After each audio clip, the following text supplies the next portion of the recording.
But what I hope we will talk about is something that's going to transform healthcare in the 21st century, and we're going to talk about what that platform might look like, because I think it's going to come, it's going to happen, it's going to transform healthcare.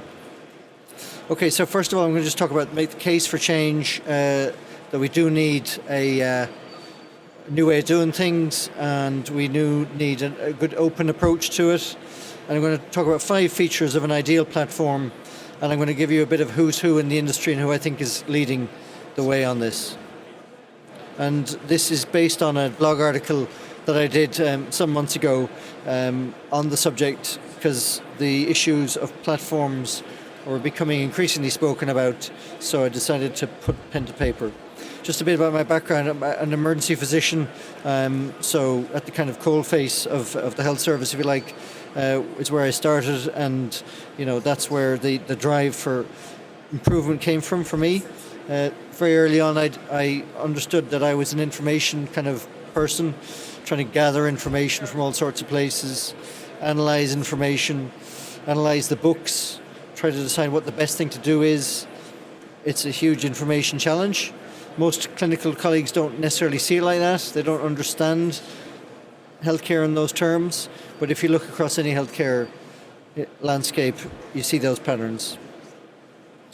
And one of the interesting things is that if you look at the NHS, or Ireland, where I'm from, or the US, or Australia, everybody says their healthcare system is kind of broken. They're all talk about it in terms of at least being under severe pressure, at least being under, massive strains to do something differently. So there isn't really a healthcare organization in the world that isn't having a similar conversation at the moment. And the key thing is that people don't necessarily understand healthcare as an ecosystem. Think of it a bit like the airline industry. You hear a lot of comparisons to airlines and the idea that healthcare is just a machine. It's not a machine, it's much more of a living, breathing thing. And so that's key to understanding here. And one of the key things about ecosystems is that if you try to impose things from the top down, they do not work. And we found that to our cost with the National Programme for IT and the billions of pounds that were spent on that because it was seen as a top-down initiative and didn't engage the grassroots. So the hypothesis here is this, and for most of the vendors or people in this auditorium, this would not be a welcome story, which is that the health IT market is effectively providing, is part of the problem in healthcare, because we have a disconnect between the innovators at the front line who want to do new things, the vendors, of which there are many in the audience who wouldn't necessarily agree with me or get this, but then there's e-health bodies, the NHS, information centres one, there are many others internationally, and then there's a group of standards bodies internationally who are also part of the disconnect. And what you have is all of these parties that are talking about improving healthcare with IT, but they do not work well together. So there's a major case for change in healthcare, primarily around an open platform, which will come, and it will disrupt healthcare in this century without any doubt, in my mind.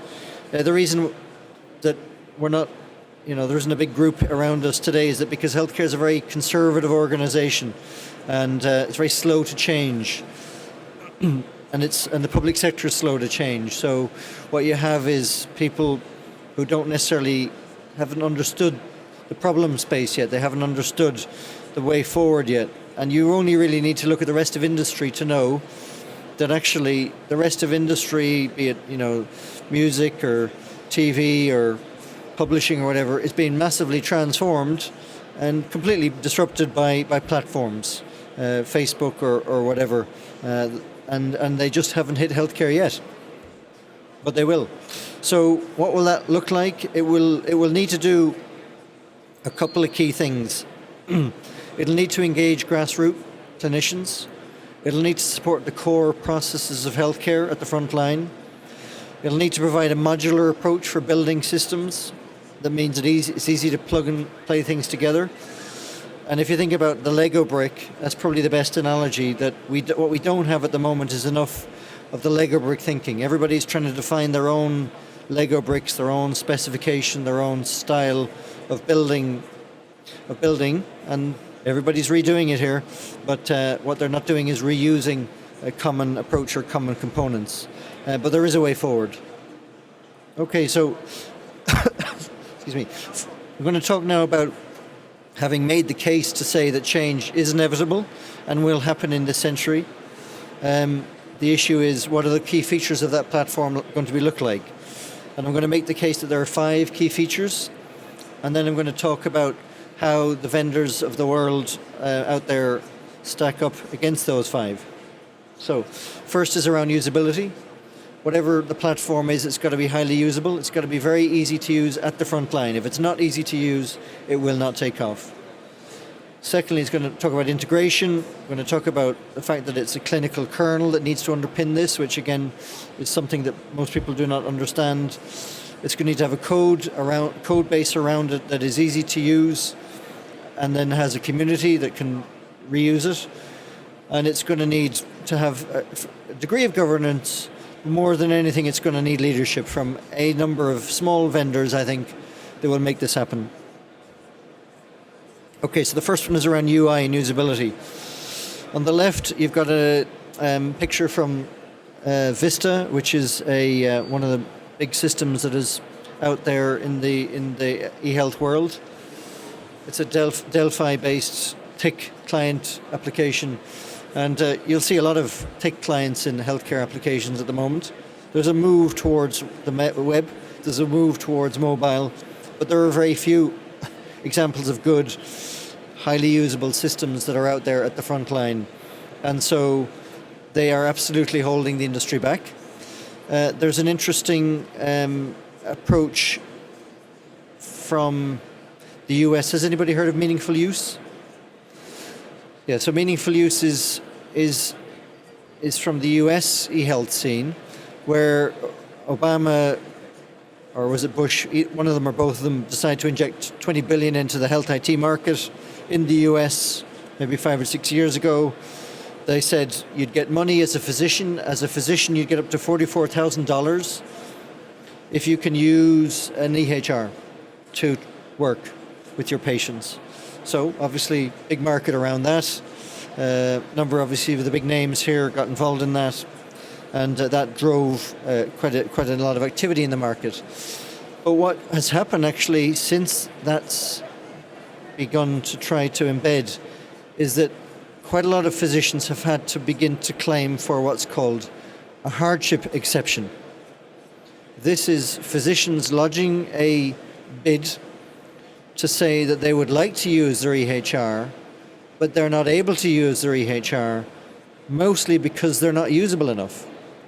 And by filling this hardship exception, they are entitled to money, regardless of whether they use the EHR or not, but they're having to claim a hardship exception into the EHR market to try to compensate them for the lack of usable systems.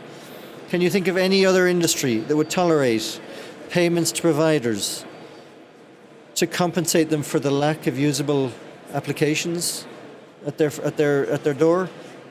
You just would not happen. And yet, I have to admit that part of that is because of the incumbents in this space. They do not make systems usable enough, and they're not led by clinically led agile design, of which we've heard some good examples today. So that's got to be the first prerequisite, highly usable. Second is that it's got to handle the integration issue, which is that, and if you look at Leeds, where most of my work is based, or any other, you will know that there are many, many already legacy systems. There are hundreds in Leeds. There are thousands in Ireland. There are any big healthcare jurisdiction has got generally hundreds of legacy applications. The National Programme for IT said, let's rip and replace those out with one big vendor systems. The organizational challenge to do that is enormous in terms of the people and the process and the technology. To try to go from left to right in one go is just massive. And so what most people are actually doing, and you'll find a lot of that happening in this country now, is a move to integration engines, ESBs, portal technology, and effectively, thankfully, what's being understood now slowly but surely as a more services-orientated architecture, i.e. a fit between the process of care and the service that needs to be supported. And that is beginning to take hold, and certainly that's the approach that we're using in Leeds. But elsewhere in the world, if you look at, for instance, the US market, where the VA and the DoD, the VA is the DoD is the Department of Defense, the biggest budget of any organization anywhere in the world. The VA comes not far behind, maybe 10% of the budget, but they look after the veterans from the US. And both of these have separate systems that do not interoperate very well. And so what they're both trying to do is, do they decide to converge on one system, which they all use? They don't want to do that. So they've both agreed, right, well, let's move down the line of an SOA. And so no matter which angle you're coming at the market from, what you're beginning to hear now is people talking about the need to open up services and a more services-oriented architecture. And if the platform can handle that, it's not going to work. It's not going to take off. Then we've got the clinical kernel. This is number 3. Again, not well understood by most of the vendors here at all.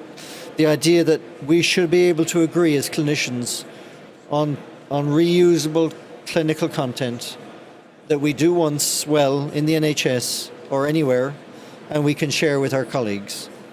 And I've been involved in work in this space for about the last 5 years, because this standard called the Archetype Standard has been around for about the last 5 years. It's now a EU and an ISO standard, and it is gaining traction in places like Brazil and in Finland, Norway, and in places like Russia, and yet the NHS is lagging behind.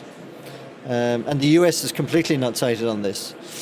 But what it is a clinically recognizable thing. It's where I get a bunch of clinicians in the room and say, okay, you all want to measure blood pressure, and yet every one of these vendors is doing it slightly differently, and therefore they can't share the data because the data set is different, and they can't work out how to do that transformation. So get everybody in the room, let's agree on a maximum data set for blood pressure that would satisfy the GPs and the emergency physicians and the intensivists.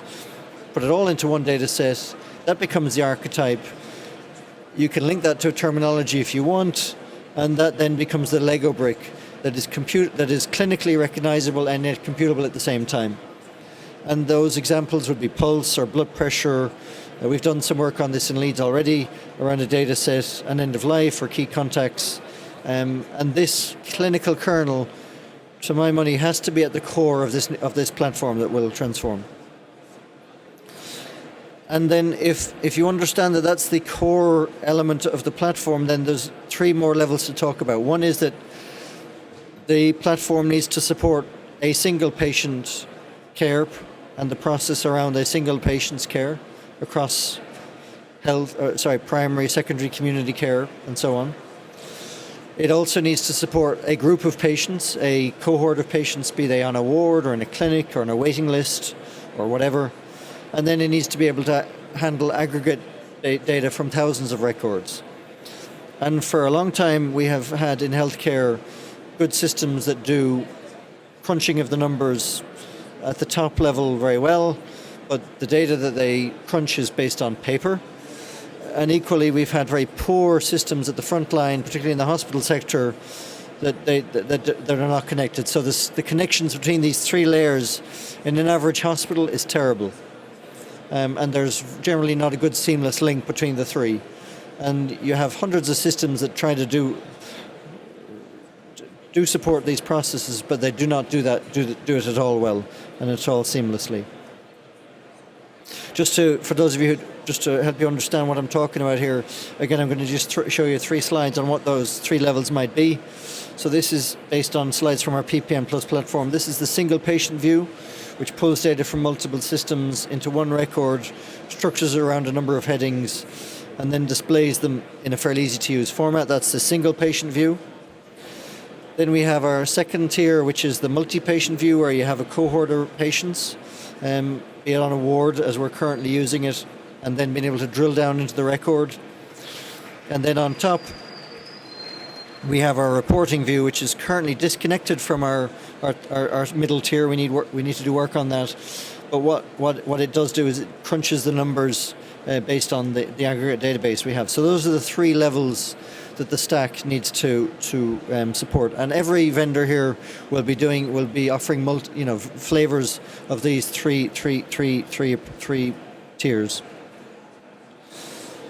Okay, so the next one I'm going to talk about is code and community, which is that it goes without saying that if this platform is to really transform healthcare, then there needs to be a code base that goes with that, and standards are not enough. So if you hear people say the solution to this is interoperability and standards, that's rubbish in my view. We've tried that. That alone is not enough. We need a code base which people can begin to share, as I mentioned, from the frontline innovators to the vendors, to the health standards bodies, to the SDOs of the world. And we need a community that goes with that. And part of the difficulty at the moment is that there are multiple different code bases out there. Even in the open source world, you have some PHP and you have some that are JavaScript and so on. It's going to take a couple of years to flush out what the right approach is. If I had to put money on any one language that I think will be key, I think it's going to be JavaScript, because what you're seeing is JavaScript in the front end and in the back end Node.js, as well as JSON and the rise of Mongo and so on. So I think they are ones to watch. But there will be multiple offerings for some time to come. And then the fifth aspect is this needs to be governed with the right degree of governance, not quite too much. Clinicians need to be part of it. Clinicians are generally used to working on their own. They're not particularly used to working in a corporate environment. If you make this too corporate, it won't work. So more than anything, to get this platform up and running, we need to have a couple of leading vendors, I think, dare I say it, who begin to get this platform out there. And then if the right platform is out there and it gets the clinical support around it and enough engagement, not just nationally but internationally, then I think it will take off from there.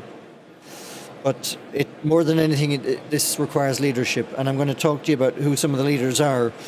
But there's a lack of leadership generally in the industry because a lot of people are making a lot of money on the incumbents' approaches and on the disconnect I talked about earlier on.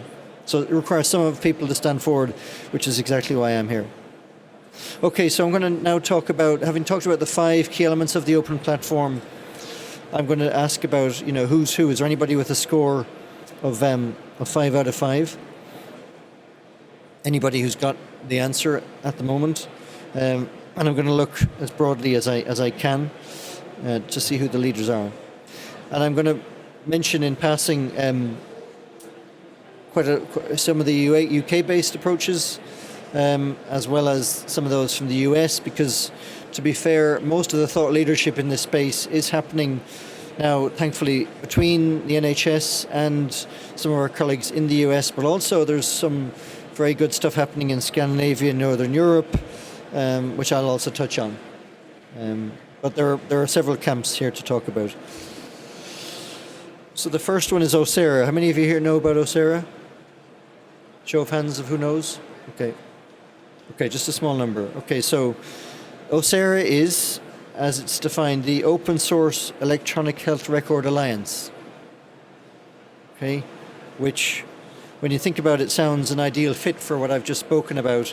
And to be fair to Ocera, this is a very interesting organization. They were here last year. I don't think they're here this year. But this was a custodial group that was set up by the US Veterans Administration, who, having spent much money on their software, decided to take it to the next level. They needed to broaden it out to an open source community. And so what Ocera do is they push open source EHRs, but to do that they push the Vista code base. And with due respect to the Vista code base, which was subject to much interest here at this time last year, the Vista code base ticks some of the boxes, but it does not tick quite a few of them, largely because of the mumps. The language is part of the barrier, largely because of the usability factor. It's not web-based, it's not mobile, particularly at the moment, largely because it doesn't have the archetype concept to underpin it, and so on, and the vendor community around it is a bit limited. So that's a contender, but it's not a leader. Interestingly, if you look at the US, you have what's called the consortium. If you look at healthcaresoa.org, here's a group that's very interesting that's been set up by Stan Huff from Utah Intermountain Healthcare, who are leaders in the field, in conjunction with some others like veterans, in conjunction with Harris, who I think might be here today, in conjunction with Cerner. And what they've decided is to push for an interesting approach which has some parallels. So I don't like to use a busy slide, but they describe the state of the industry in the US as having a central aisle syndrome of a top 6 vendors. Most of them are here today, but 1,200 vendors that are fragmented and do not interoperate. And what they're saying is that they are continuing, these guys, to develop based on 30 or 40-year-old architecture. Okay, these are these guys' words, not mine. And there's a gap in the market between what people want to do, which is fast and agile, and what these are doing it. So there is a need for change, and what they're pushing is the need for SOA in their way of doing things, and essentially much of the principles I've just talked about. And so what they're doing is leading the thought on this, but they haven't actually implemented anything yet. So they're ones to watch, but they're not there yet. But hopefully they'll be part of the solution. Ocean are another company that are now the other side of the water. So these are based between the UK and Australia. And what they're doing is a lot of very interesting tooling on archetypes and the clinical kernel that I mentioned. And they do deliver some applications. This is a mind map tool to help you develop archetypes. But what they're not doing is necessarily providing some of the very easy to use tools that I mentioned at the front line. At least they don't have any showcase around that here, and certainly they're not open source as much as I'd like them to be. Next up we have Marand. Anybody here have heard of Marand? I presume not. Yeah, okay. We have one. So essentially Marand are a company that are based in Slovenia of all places. And these guys, if you ask me, are really, really close to the 5 out of the 5. They are building a usable stack. It looks good. They do integration. They have an archetype that underpins it. They're beginning to open source some of their code, and they're also involved in leadership in this space. On top of that, they have a very impressive project in Moscow, which again goes to show that some places outside of the traditional places are leading the thought on this. So this is a 12 million patient population project based on their technology. And interestingly, the handy hop stuff that Ewan Davis is working in NHS England on is using their technology. And all of us here have an opportunity to leverage this, and some of you have already spoken to you about how we could how we could leverage that work to be able to use that. And in fact, actually, one of the most interesting projects which I draw your attention to, which is around the corner from here, is what's called Open EP, which is an open source e-prescribing project, which is aimed at a highly usable, open source, archetype-based approach, which has got some of the really good leaders in the field here involved. And so it's probably the most interesting thing that's happening in this hall, in my humble opinion. And what we're doing in Leeds, what we're trying to do is begin to hook into some of this. So what we're saying is that for those places that are trying to do integration and interoperability in England, what we're going to try to do is a piece of work which will offer a basis of some of this platform work. We're going to do some work on requirements. We're going to do some work on governance.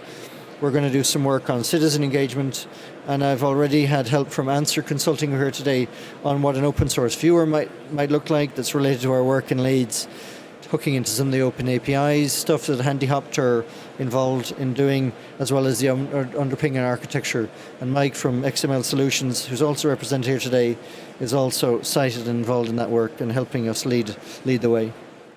So I think the honest answer is that there's a couple of people that are about the 4.5 mark, but they're not fully there yet. We're nearly there with a couple of leading lights that are here today.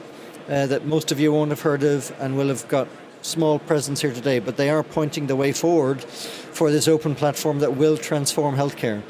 And it needs to be done in conjunction with innovators at the front line, as well as in conjunction with the standards bodies and the vendors and so on. But the work I'm talking about, I think, begins to show the way forward.